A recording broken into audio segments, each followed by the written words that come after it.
और सीधा चलते हैं जहां सीएम भजनलाल शर्मा लाइव है, क्या कुछ कह रहे चलिए आपको दिखाते हैं। यशस्वी प्रधानमंत्री नरेंद्र मोदी जी ने 15 अगस्त 2020 को जो भी आपने वो क्लिप देखी, उस संबोधन में सुना, 100 से अधिक शहरों में वायु गुणवत्ता में सुधार का आह्वान किया था। इसी लक्ष्य को ध्यान में रखते हुए 131 शहरों में राष्ट्रीय स्वच्छ वायु कार्यक्रम चलाया जा रहा है। और हमें इस बात की खुशी है कि सभी जगह इस कार्यक्रम को प्रभावी ढंग से चलाया जा रहा है। और उसी क्षेत्र में आज आपने देखा है कई शहरों ने अच्छी ग्रेडिंग लेकर के आज उनको सम्मान करने का भी काम किया है। और जैसा कि माननीय भूपेंद्र जी सब कह रहे थे कि उनको तो मिला है लेकिन आगे कुछ मिलने वाला भी है, वो भी ध्यान रखें क्योंकि उनका भी शहर इसमें आ सकता है। माननीय प्रधानमंत्री जी देश के पर्यावरण और स्वच्छता को लेकर बहुत गंभीर हैं। स्वच्छ भारत मिशन के माध्यम से जहां वे देश भर में स्वच्छता के लिए देशवासियों को प्रेरित कर रहे हैं, तो एक पेड़ मां के नाम अभियान के माध्यम से देश में वृक्षारोपण का आंदोलन खड़ा करने का काम भी उन्होंने किया है।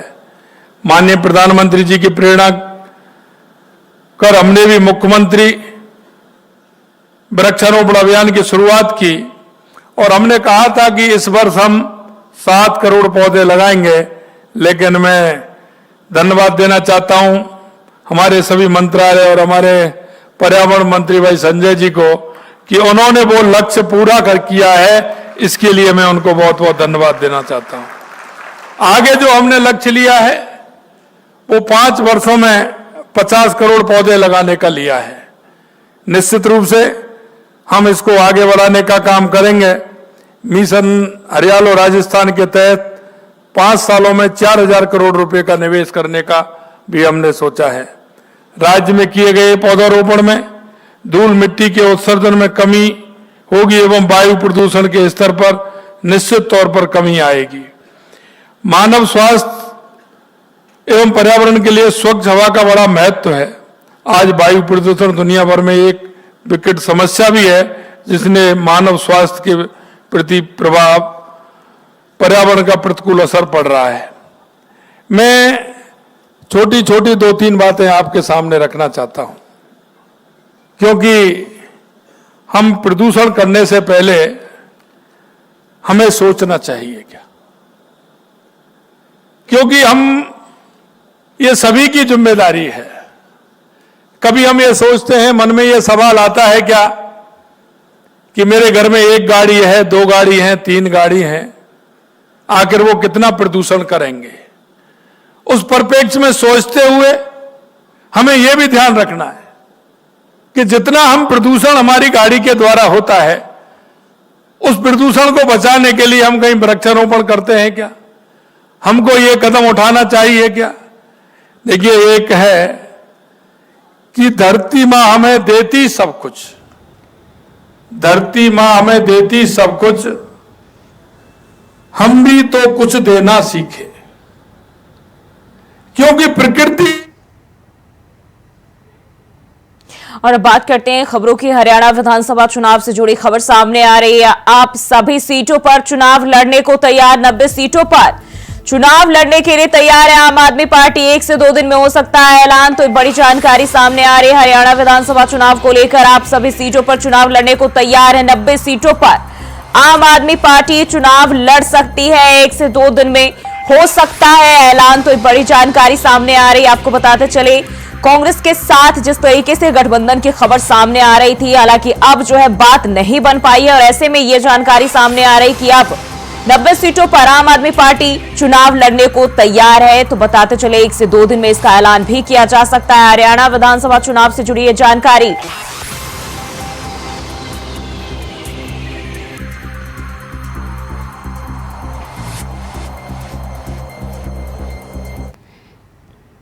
और बढ़ते हैं आगे, खबर सिद्धार्थनगर जिले की भनवापुर ब्लॉक की है, जहां फर्जी दस्तावेजों के आधार पर 8 शिक्षकों ने नौकरी हासिल कर ली थी। और वही विभागीय जांच में जब मामला सामने आया तो सभी 8 शिक्षक विद्यालय छोड़कर फरार हो गए। जिसके बाद बेसिक शिक्षा अधिकारी ने कहा है कि आरोपी शिक्षकों के खिलाफ तहरीर देकर मुकदमा दर्ज करा दिया गया है। वहीं खंड शिक्षा अधिकारी के ऊपर भी कार्रवाई की जाएगी। बता दें कि यह पूरा मामला 6 महीने पहले का है, जब इन सभी शिक्षकों को विद्यालय आवंटित हुआ था और खंड शिक्षा अधिकारी के ऊपर इसी क्रम में यह कार्रवाई की गई है।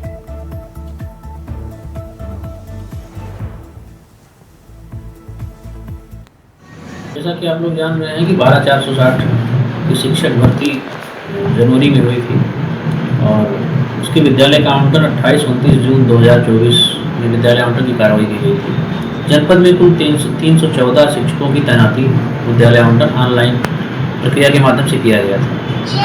ब्लॉक विकासखंड मनवापुर में कुल 36 शिक्षकों को विद्यालय आवंटन ऑनलाइन पोर्टल से किया गया था, परंतु कुछ अभ्यर्थियों द्वारा जिनका न तो चयन हुआ था, न उन्होंने काउंसलिंग कराई थी, न मेरे जनपद की चयन सूची में उनका नाम था, उनके द्वारा फर्जी नियुक्ति पत्र बनाकर फिर फर्जी विद्यालय आवंटन प्रपत्र बना करके और खंड शिक्षा अधिकारी के पास पहुँचे और उनसे फर्जी जो नियुक्ति पत्र था उसी पर विद्यालय आवंटन कार्यभार ग्रहण करने के लिए आदेश करा लिए और इस तरह से कुल 8 अभ्यर्थी विकासखंड मनवापुर के विभिन्न विद्यालय में जाकर कार्यभार ग्रहण कर लिए। अभी तक वहाँ कार्य कर रहे थे। ये प्रकरण संज्ञान में जब आया तो पूरे जनपद के जितने भी टीचर्स 314 भर्ती हुए थे, सभी ब्लॉक वार उनकी वहाँ के खंड शिक्षा अधिकारियों के माध्यम से उनकी पत्रावली तलब की गई और पूरी गहन जांच की गई। तो जांच में पाया गया कि मनवापुर ब्लॉक में कुल 8 अभ्यर्थी जिनका ना तो चयन हुआ है, ना उनको नियुक्ति पत्र निर्गत किया गया है, ना उनका विद्यालय आवंटन किया गया, फिर भी वो फर्जी कागज बना करके विद्यालय में जाके कार्यभार ग्रहण कर लिए। बढ़ते आगे खबर मथुरा से है, जहां गाजियाबाद के एक यूट्यूबर को कुछ लोगों ने अगवा कर लिया। बता दें कि गाजियाबाद के यूट्यूबर प्रवीण चौधरी की कार में पहले टक्कर मारी गई, फिर 6 लोग अगवा कर मथुरा ले आए। वहीं पुलिस को सूचना मिलते ही पुलिस द्वारा लोकेशन के आधार पर सघन चेकिंग अभियान शुरू किया गया, जिसके बाद एक आरोपी को गिरफ्तार कर लिया गया है।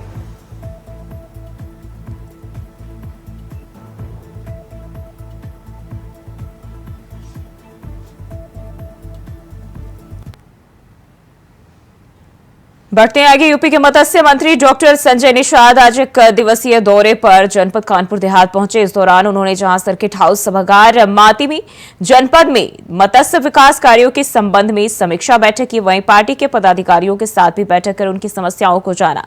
इसके साथ ही जनता दरबार भी लगाया, जिसके बाद कैबिनेट मंत्री डॉक्टर संजय निषाद ने प्रेस कॉन्फ्रेंस कर विस्तार से जानकारी दी।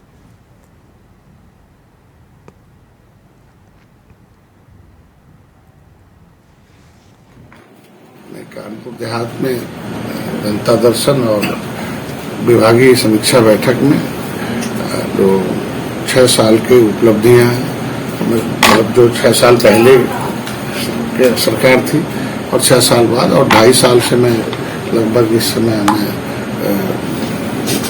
तो ऐसे में इस विभाग से जो उपलब्धि हर जिले में है उसको कम से कम इसमें हमारे यहाँ HAE खोली गई, हमारे यहाँ RS है, नई टेक्नोलॉजी की बायोफ्लॉक है, जिससे हम हाईटेक जो है परंपरागत के हिसाब से छोड़कर आ गया पोखरा। दूसरा यहाँ जमुना एक नदी बड़ी है, जिसमें जो मछुआरे हैं पर्यटक के लिए एक बहुत पुराना कानून बनाया गया था पहले 1983 में कि कभी मछली जो पट्टे धारक होगा वो कहीं एक एरिया का होगा, उस एरिया में दूसरा समिति नहीं बनेगी। तो माफियाओं के हाथ में रहने की वजह से वो या तो कमजोर निषाद है तो माफिया ले लेते थे या माफिया खुद समिति बना रखते थे, तो वो छोटे 100-100 किलोमीटर ले लेते थे, उसमें छोटे छोटे टुकड़ों में लोग उसको सबोगेट करके बेचते थे, जो कानून का उल्लंघन था। अभी हम लोगों ने उसमें कर दिया कि एक क्षेत्र में दूसरा हर 5 किलोमीटर पर समिति बन सकती है और हर कई समितियां 5 किलोमीटर में बनाए और एक उस क्षेत्र का आदमी दूसरे क्षेत्र में नहीं जाएगा।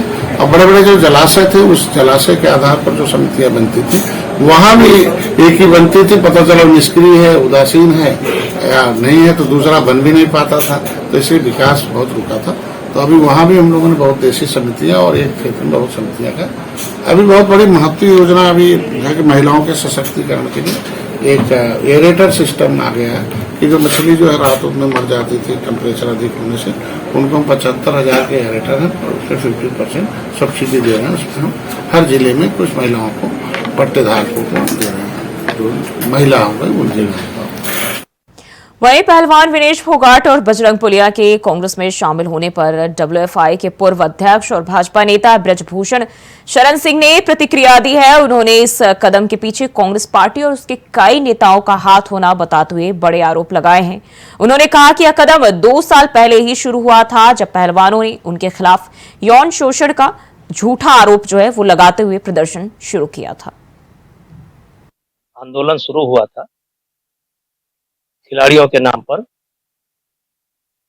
उसी समय जब मुझे मौका मिला था तो मीडिया के सामने ये बात रखी थी कि ये सब झूठ है और षड्यंत्र है, और इस षड्यंत्र के पीछे भूपेंद्र हुड्डा है और कांग्रेस है।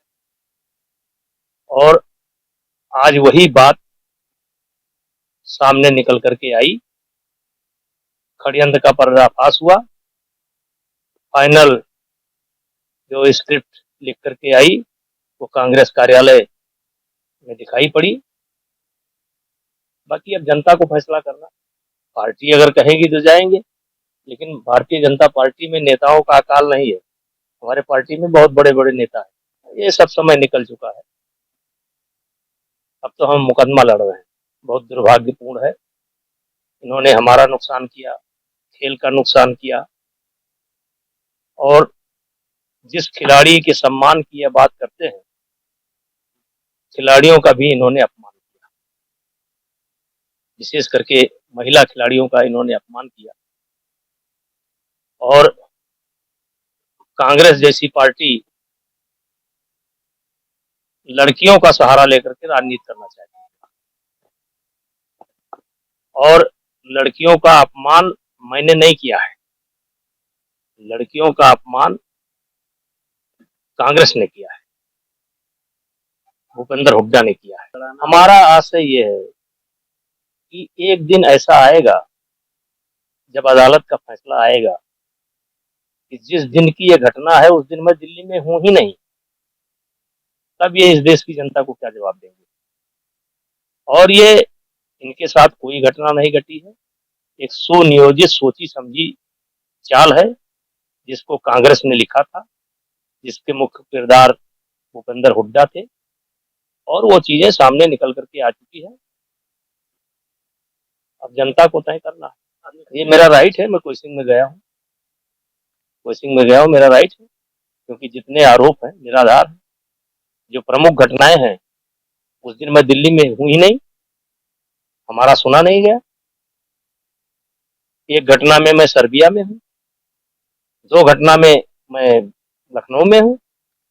जब घटना में मैं हूं ही नहीं तो कैसे चलेगा मेरे खिलाफ केस। अब अदालत में गए हैं, अब देखिए अदालत क्या फैसला लेती है। अब ये वहां की जनता को तय करना है। ये कहते हैं कि मैं महिलाओं के सम्मान की लड़ाई हम नहीं, गलत। आप केवल महिलाओं का अपमान कर रहे हैं, और विशेष करके महिला खिलाड़ियों का अपमान कर रहे हैं। वहीं मुख्यमंत्री योगी आदित्यनाथ ने गोरखपुर में सैनिक स्कूल का लोकार्पण किया और इस मौके पर उपराष्ट्रपति जगदीप धनखड़ मौजूद रहे। गोरखपुर को सैनिक स्कूल की सौगात देते हुए मुख्यमंत्री ने कहा कि गोरखपुर ऐतिहासिक भूमि है, गोरखपुर आज तेजी से विकास कर रहा है। पूर्वी यूपी के लिए गोरखपुर व्यापार का केंद्र रहा है।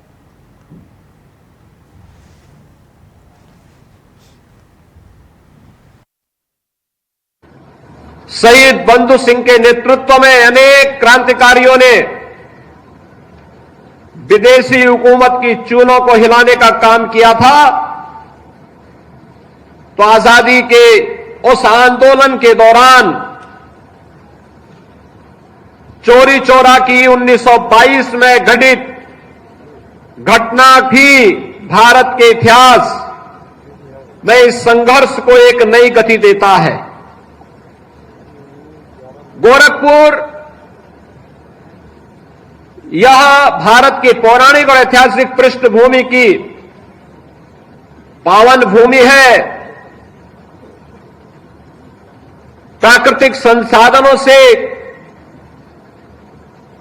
परिपूर्ण है, और गोरखपुर को केंद्र में रख करके अगर हम देखें तो आज लगभग 50 किलोमीटर की दूरी पर भगवान बुद्ध की महान परिनिर्वाण स्थली कुशीनगर, 90 किलोमीटर की दूरी पर भगवान बुद्ध का पावन जन्मस्थली लुम्बिनी, 25 किलोमीटर की दूरी पर संत कबीर की निर्माण स्थली मगहर, पौने 200 किलोमीटर की दूरी पर श्री राम जन्मभूमि अयोध्या और 250 किलोमीटर की दूरी पर बाबा विश्वनाथ की पावन नगरी काशी या गोरखपुर को केंद्र में रख करके देखें तो ये दूरी गोरखपुर के अगल बगल के पावन स्थल हम सबका ध्यान आकर्षित करते हैं। पूर्वी उत्तर प्रदेश, पश्चिमी उत्तर बिहार और नेपाल की 3 करोड़ से अधिक की आबादी का शिक्षा का, स्वास्थ्य का, व्यापार और रोजगार का प्रमुख केंद्र भी गोरखपुर है। गोरखपुर आज नए भारत के विकास की यात्रा में आदरणीय प्रधानमंत्री जी की प्रेरणा और मार्गदर्शन में अपनी पौराणिक और ऐतिहासिक परंपरा को क्षुण्ण बनाए रखते हुए विकास की एक नई गति को आगे बढ़ा रहा है। यह खाद कारखाना फिर से न केवल आधुनिक भारत में कृषि की उत्पादकता को बढ़ाने में बल्कि उत्पादन लागत को कम करने में भी एक बड़ी भूमिका का निर्वहन करना फिर से प्रारंभ कर दिया है। यहां के नागरिकों के सामने आजीविका के एक नए साधन के रूप में उभरा है। तो स्वास्थ्य की समस्या का समाधान करने के लिए भी आज यहां पर एम्स गोरखपुर ने न केवल गोरखपुर बल्कि पूर्वी उत्तर प्रदेश की स्वास्थ्य की आवश्यकताओं की पूर्ति करने में बीआरडी मेडिकल कॉलेज और एम्स गोरखपुर तेजी के साथ उस अभियान को एक नई गति दे रहा है। यहां पे रोजगार की प्रमुख साधन है, तो आज का अत्याधुनिक इंफ्रास्ट्रक्चर भी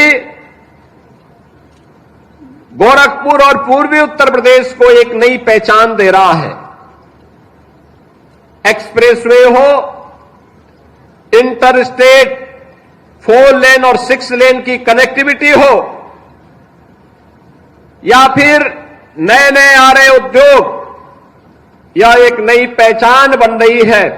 आज गोरखपुर वासियों को अपने देश के लोकप्रिय उपराष्ट्रपति जी के स्वागत का अवसर प्राप्त हुआ है। मैं इस अवसर पर उनकी कृपापूर्ण उपस्थिति जो आज गोरखपुर में हुई है, इसके लिए उत्तर प्रदेश की सरकार की ओर से, आप सभी जनता जनार्दन की ओर से और सैनिक स्कूल परिवार के सभी छात्र छात्राओं की ओर से आदरणीय उपराष्ट्रपति जी का, आदरणीय श्रीमती उपराष्ट्रपति जी का हृदय से स्वागत करता हूं, अभिनंदन करता हूं। जैसा कि यहां पर बताया गया कि यह सैनिक स्कूल इस पवित्र प्रांगण में लगभग 50 एकड़ क्षेत्रफल में स्थापित किया गया है। और वहीं खबर रायबरेली से है, जहां अनियंत्रित ट्रक ने स्कूल जा रही छात्राओं को रौंद दिया। वहीं हादसे में एक छात्रा की मौके पर ही मौत हो गई और एक की अस्पताल ले जाने के दौरान मौत हो गई, जिसके चलते आक्रोशित ग्रामीणों ने रायबरेली प्रतापगढ़ रोड को जाम कर दिया। वहीं सूचना पर पहुंची पुलिस ने आक्रोशित ग्रामीणों को समझा बुझाकर शांत कराया।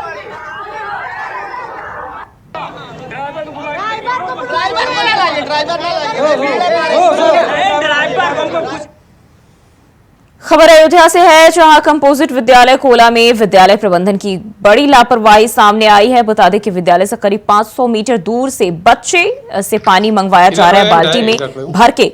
वहीं बाल्टी में पानी भरकर विद्यालय ले जा रहे बच्चों का वीडियो तेजी से वायरल हो रहा है। पढ़ाई के समय तुम लोग पानी लेने गए हो, कौन मंगाया है? और इस बुलेटिन में फिलहाल के लिए बस इतना ही। खबरों के लिए बने रहिए इंटर वॉइस के साथ।